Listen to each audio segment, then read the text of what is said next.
Okay, more chording using pedal steel type bends or country guitar style type bends, whatever you want to call it. So several decades ago, I saw this instructional video by a British guitarist named Ray Flack.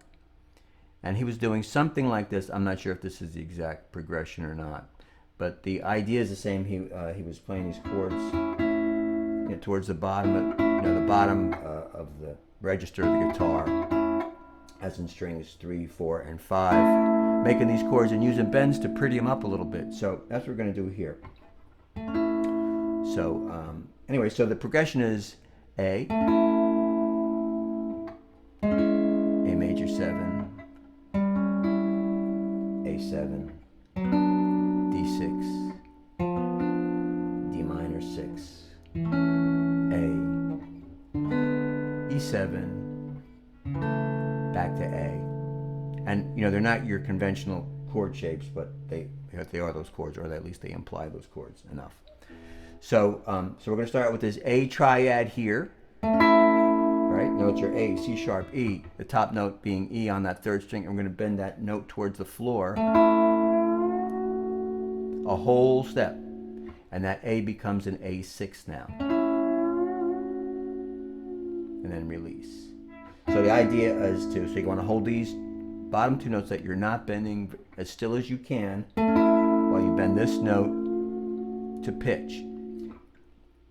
And if you're not sure how far to bend it, if you don't trust your ear that much on the fly, you can get that pitch in your head, like because this E is going to this F sharp or up 2 frets. You get that note in your head, and then when you do it, just match it.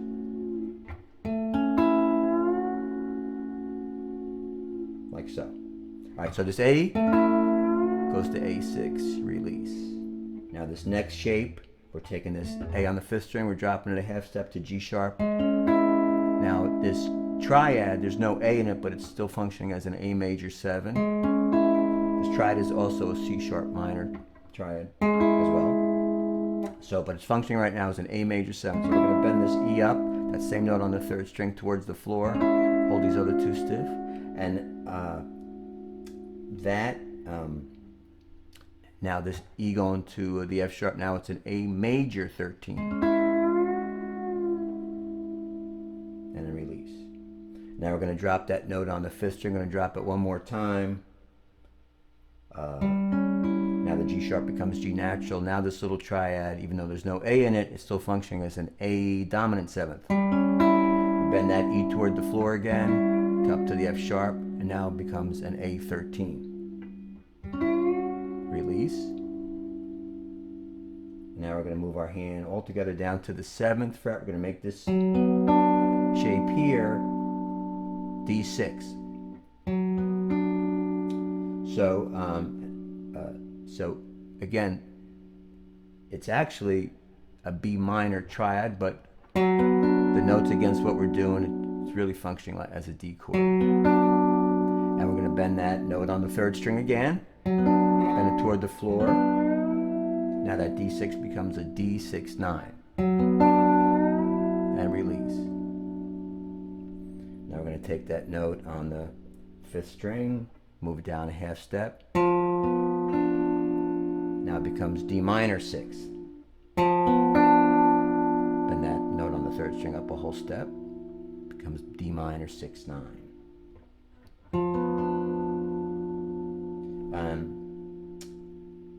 And about this shape is also, just an aside, the shape is also, it can function as a G7. Actually, it's the same shape used here for the A7, the A dominant 7. So this can also, even though it's a D minor 6 here, it can also function as a G7. When you do that, it becomes a G13. So, okay, so far we have A to A6, A major 7, to A major 13, A7 to A dominant 13, D6, D6-9, D minor 6, D minor 6-9. And now we're playing, going back to an A chord, this little triad here, 6th position, actually, these 3 notes, it's like the middle of your A bar chord. And I'm going to take that note, again on the 3rd string, bend up, this time only a half step. And that's going to make an A suspended. And release it. Now it's going to go to this little triad, which is at the E7 without the E. And they're going to take that, again, the note on the 3rd string, bend it up to the C sharp, and that makes an E713. Now, you can do it with or without, but because it is an E, we can take advantage of this low E string and play all of them. Like play those 3 notes with this E. Ooh, that's fat. Bend that note up. It's a little, again, it's a little harder now because it's getting lower on the neck. The string is a little tighter. Okay, so that becomes E7, E13, and then finish with this, another A triad at the 2nd position. So 2nd fret of the 3rd and 4th string, and then the 4th fret of the 5th string, and that's where it winds up. So, one more time.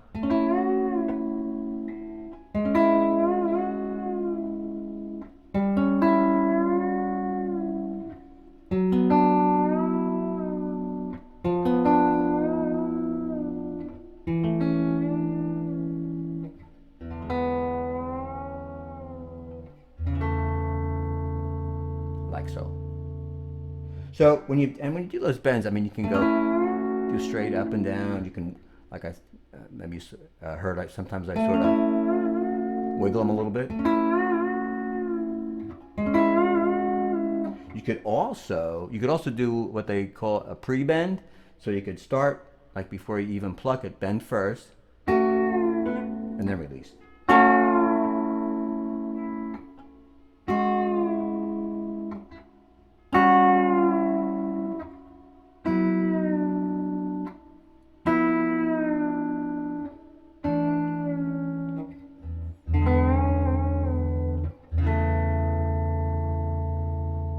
So, okay, so, all right, so that's it. Work on that, and again, this is the progression. You can also use those chords in individual stuff, you know, like, again, like this A to this A6. Like an A6 is actually an F sharp minor also, so you can use this little bend over an F sharp minor chord as well. So, and just like these other shapes, like I mentioned this, that D minor 6 is also a G7. So, and you can, you know, and because they're no open strings, you can move them all around to adjust to whatever key. I mean, you can play this whole thing up, like in the key of C.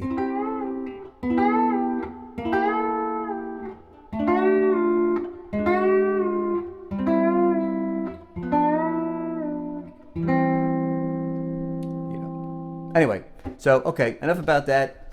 I hope you found that fascinating, and thank you so much for watching, and until next time. Okay, bye.